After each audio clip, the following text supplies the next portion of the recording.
Alors la sculpture, c'est absolument génial. L'acte de sculpter, ça me remplit totalement. On pense à rien. On est focus sur ce qu'on est en train de faire et c'est un côté très apaisant, très relaxant. Voilà, c'est une passion d'abord et avant tout. J'ai toujours sculpté, même enfant, et surtout j'ai sculpté dans mon village là, du désert d'Entremont. C'était un souhait peut-être plus de vivre ici que d'être sculpteur en fait. D'être libre en montagne et puis sculpter, ça a été la cerise sur le gâteau en fait.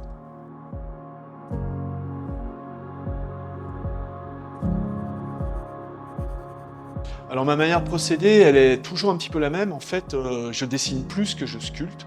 Mais dessiner, c'est déjà sculpter en fait. Quand tu dessines, tu crées des volumes, des ombres. Et du coup, je passe en fait beaucoup plus de temps à dessiner qu'à sculpter. Et je cherche la bonne forme. Je passe des heures à faire que des mauvais dessins. Et de temps en temps, il y en a un qui passe au tamis. J'arrive à sortir un petit truc, voilà. Et quand ce petit truc est pas trop mal, j'essaye de le sculpter. Voilà, mais c'est toujours un peu le même process en fait, c'est le dessin et ensuite la sculpture.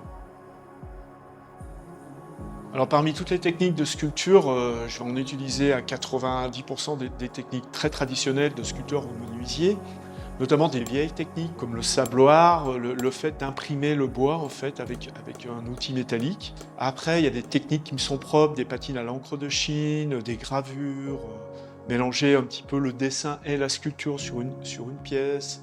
L'important, c'est la forme. Et après, il y a un second niveau qui est la texture. Et c'est là où quelquefois je peux plus me laisser aller, où là je passe moins par le dessin. Je vais plus passer par le ressenti avec le bois.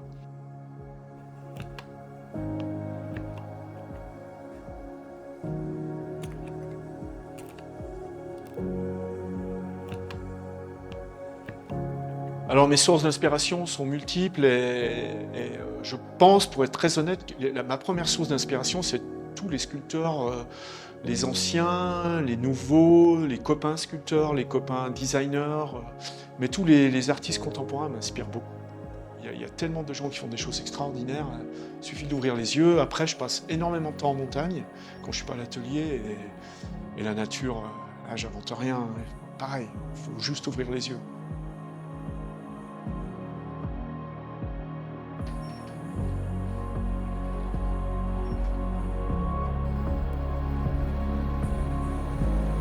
Quand je sculpte, je pars pas d'une idée préconçue, jamais. Ça me bloque en fait. Dans la dernière œuvre sur laquelle j'ai bossé, c'est une commande. Donc ce collectionneur me connaît bien et il m'a laissé totalement les mains libres. Là, le seul petit truc, c'est qu'on voulait absolument un bois d'ici, de la vallée. Et là, il se trouvait que j'ai réussi à trouver un magnifique noyer qui vient d'un petit village qui s'appelle les Paumelles, au-dessus d'Entremont-le-Vieux. Et donc, en sachant que ce collectionneur est un montagnard, donc on a les mêmes centres d'intérêt en fait, on a la même culture. Et ce totem en noyer a parfaitement fonctionné avec plutôt l'esprit de mon client. En fait, cette sculpture, quand on la regarde maintenant, en fait, on y trouve une symbolique de slalom, de descente, de montagne en fait. Vraiment un cheminement dans la montagne, et voilà. Et ça, c'est parfait. Lui, il trouve une belle symbolique. C'est lui qui m'a donné la symbolique en fait, de la sculpture a posteriori.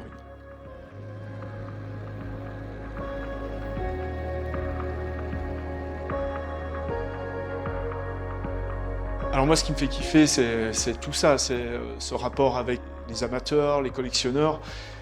Mais avant tout, ce qui me fait kiffer, c'est d'être à mon établi, devant de magnifiques pièces de bois, et si possible, une idée que j'estime être intéressante. Et là, c'est le grand kiff, en fait.